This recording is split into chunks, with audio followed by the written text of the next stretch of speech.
بەناوی خوای بەخشندەی میهرەبان، هاو نیشتیمانی بەڕێز دەنگدەری ئازیز، 27 ساڵ حکومڕانی جوت حیزبی دەسەڵات نەیتوانی ژیانێکی شەرفمەندانت پێ ببەخشێ.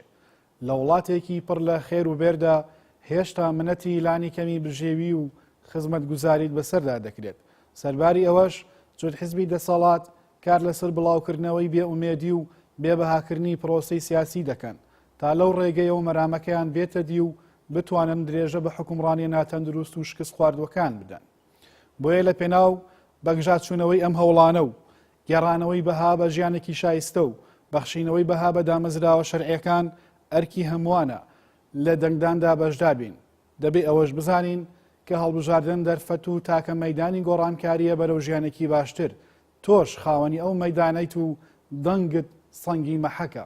من سەربەست نەریمان کاندیدی ژمارە 34 لە لیستی 194 کۆمەڵی ئیسلامی بۆ پەرلەمانی کوردستان.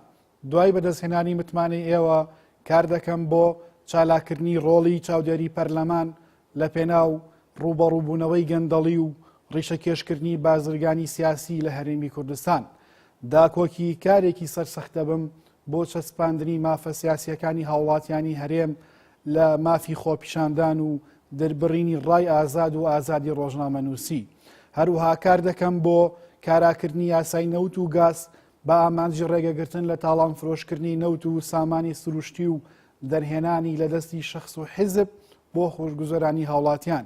کار دەکەم بۆ گەشەپێدانی کەرتی تایبەت و دۆزینەوەی هەلیکار بۆ گەنجانی هەرێمی کوردستان.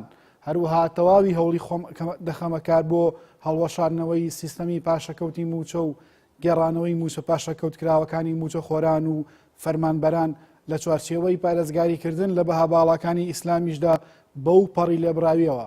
کار دەکەم بۆ پاراستنی پیرۆزی ئاینەکانی خەڵکی کوردستان و پاراستنی ئازادی ئاینەکان و چەسپاندنی بنەماکانی پێکەوە ژیان.